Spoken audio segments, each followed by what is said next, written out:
سو رہے ہوتے جی وہ سو رہے تھے اٹھے ہی نہیں تو دیکھا جی موت آ چکی تھی. انسان چلتا پھرتا کسی وقت بھی کوئی کاروبار میں لگا ہوا ہے, کوئی نوکری میں لگا ہوا ہے, کوئی گھر میں ہے, جب وہ رات میں سوتا ہے تو اس کو نہیں پتا کہ صبح اس نے اٹھنا ہے یا نہیں.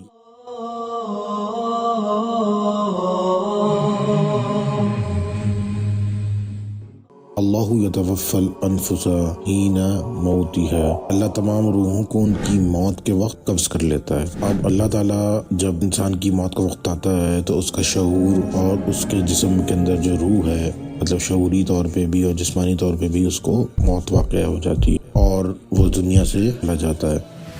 واللتی لم تمت فی منامہا, اور جو باقی رہ جاتے ہیں لوگ جن کو موت نہیں آتی ان کو اللہ تعالیٰ نیند کے اندر تو شعور کی حالت میں نہیں ہوتے, بدنی طور پہ وہ موت واقع ان کے پر ہو جاتی ہے. تو اللہ تعالیٰ بتا رہے ہیں کہ انسان چلتا پھرتا کسی وقت بھی اپنے کاموں میں اپنی زندگی کے اندر جب گھوم رہا ہوتا ہے, کوئی کاروبار میں لگا ہوا ہے, کوئی نوکری میں لگا ہوا ہے, کوئی گھر میں ہے کام کر رہا ہے, تو اس پر موت واقع ہو جاتی ہے. اور اکثر ہم سنتے رہتے ہیں کہ ہمارے ارد گرد میں جی وہ تو چائے پی رہے تھے, چائے پیتے پیتے اچانک انہوں نے چائے رکھی اور ان کی موت واقع ہو گئی. تو یہ وہ آیت اس طرح نشانی ہے جو ان میں سے جن کو موت نہیں آتی واللتی لم تمت فی منامہا, تو ان کو نیند کے اندر موت آ جاتی ہے. سو رہے ہوتے جی وہ سو رہے تھے اٹھے ہی نہیں تو دیکھا جی موت آ چکی تھی. اللہ تعالیٰ نے فرمایا کہ دو طریقے ہیں, ایک تو جس میں شعوری طور پر اور بدنی طور پہ انسان کو موت واقع ہوتی ہے جب ہم اپنے ارد گرد دیکھ رہے ہوتے جی ہارٹ اٹیک آ گیا اور جی مسئلہ ہو گیا. کچھ لوگ ایسے ہوتے ہیں جن کو اس طرح نہیں آتی تو ان کو نیند میں سو رہے ہوتے ہیں تو وہ ان کو موت واقع ہو جاتی ہے. پر جو نیند کے وقت موت کا اللہ تعالیٰ نے خاص طور پہ ذکر کیا ہے اس کی وجہ یہ ہے کہ انسان یہ سمجھے کہ جب وہ رات میں سوتا ہے تو اس کو نہیں پتا کہ صبح اس نے اٹھنا ہے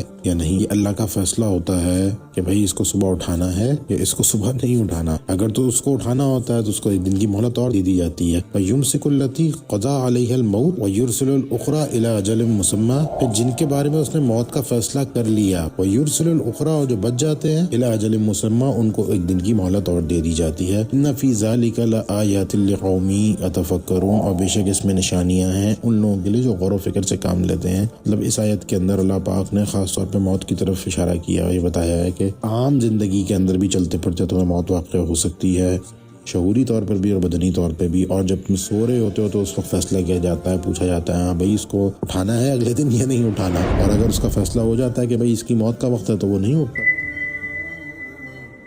اور اگر اس کا فیصلہ ہوتا ہے کہ ہاں جی اس کو اٹھانا ہے تو اس کو ایک دن کا موقع اور دے دیا جاتا ہے. تو انسان کی بے بسی موت کے سامنے یہ ہے کہ اس کو کسی لمحے کا نہیں پتا کہ وہ چلتے پھرتے اس کی موت واقع ہو جائے یا پھر وہ نیند کی حالت میں ہو تو اس کی موت واقع ہو جائے. یہ انسان کی حقیقت ہے. پھر بھی انسان اللہ تعالیٰ کی نافرمانی کرتا ہے, پھر بھی انسان اللہ تعالیٰ کو نہیں مانتا. تو یہ اس کے اوپر بڑی زبردست آیت ہے. اللہ تعالیٰ ہم سب کو عمل کی توفیق عطا فرمائے. آمین.